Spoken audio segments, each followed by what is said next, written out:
is up, and welcome back to day 10 of the 90-day challenge. If you're anything like me, you're a bit of a math nerd, so you're like, well, we're cool. We're 1/9 of the way finished.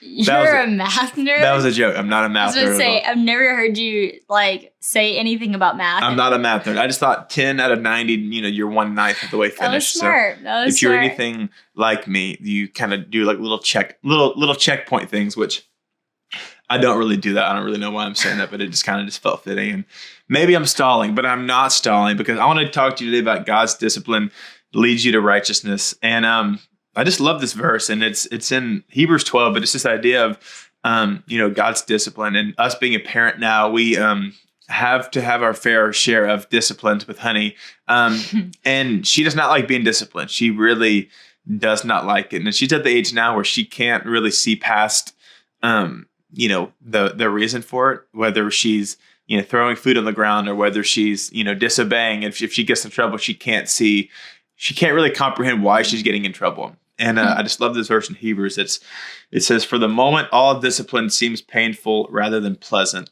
but later it yields the peaceful fruit of righteousness to those who have been trained by it."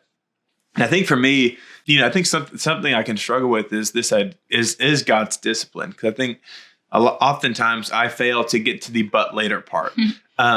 Because it does say, but later it will yield the peaceful fruit of righteousness. And I think sometimes it's so easy for us to get stuck in the pain. It says that it seems painful rather than pleasant because, just like a kid, if you're being disciplined, it's hard to kind of see, maybe the reason for it or what good could possibly come from it. And I think, that's the beautiful thing about conviction. That's the difference between conviction from God and then shame from the enemy.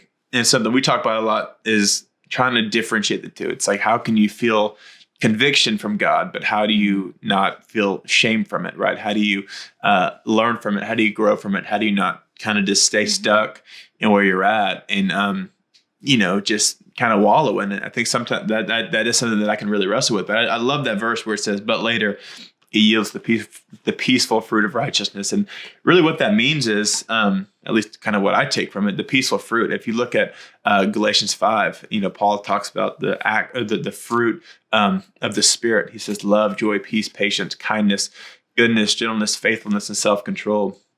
And I think that, God's discipline can yield those things in your life. The Bible also says that God disciplines only those he loves. And I think maybe just shifting that mentality of when you do feel discipline, when you do feel conviction, it's God, trying to make you look more like Jesus, right? That's the sanctification process that we talk about throughout the Bible. It's, you're going to go through things, you're going to struggle with things, but if you humble yourself, if you repent, if you turn to God, in that discipline, you will bear this fruit. You will see things in your life change, and you will see things get better. And for me, I just love that peaceful fruit part. If you think about it from the standpoint of, an apple tree, an orange tree, or whatever kind of tree you want to imagine, there's fruit on the tree. And the same as believers, if we are truly living in the Spirit, then there's going to be those things in our life. We're going to produce these fruits that Paul talks about. And I just encourage you today that if you are feeling discipline from God, lean into it. Don't shy away from it. Don't feel shame in it. But I pray that you would feel the conviction, because conviction is a good thing. That's the Spirit within us, convicting us. We have the flesh and we have the Spirit. And oftentimes it can be easy to kind of, shy away from the Spirit and really just kind of embrace the flesh. I think that's what Paul says, why do I do the things I don't want to do? And I do the things I do want to do. I might have just botched that verse, but you know what I'm saying. I get what you're saying. You get what I'm saying. But it's true, because it's like, it can be easy to kind of neglect that and kind of shy away from it. But I just encourage you to lean into that. If you feel discipline from God, and, we in day 4, you kind of talked about this idea of, God's a good father. And I think sometimes, you can have this idea of discipline and it can seem harsh because of something you've experienced in your life from a parent. I think we've all probably had our fair share of discipline from our parents where it did not feel pleasant. And for some of you, it might never have led to anything good. So I just pray that you would be, you know that God's heart behind it is not, to shame you or to condemn you, but it's to really call you up. and out of the things that you're in. So I love that you said the but later, and you said I don't often get to the but later, or I struggle to get to the but later.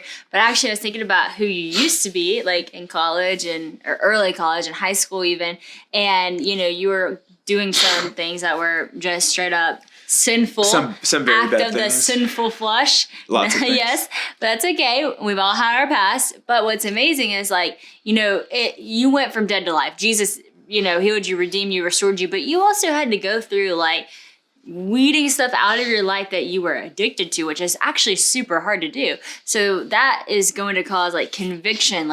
You had to lean into the conviction of the Spirit and continue to lean into that discipline of God to be I'm not going to turn back to that. Mm-hmm. I'm not going to look at that. I'm not going to download that. I'm not going to be in these relationships. I'm not going to show up to that party. You're denying, that flesh. You're denying what your flesh is saying to do. You're disciplining yourself. It doesn't feel good in the moment. But now, look at you at 25 years old.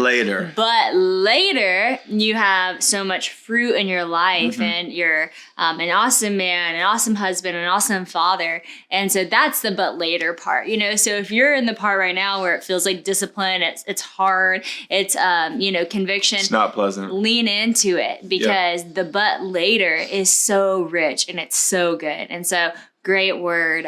Lean into that. Discipline today, those convictions that you feel, because the but later is coming, and the but later is really good. And the but later is going to lead you to righteousness.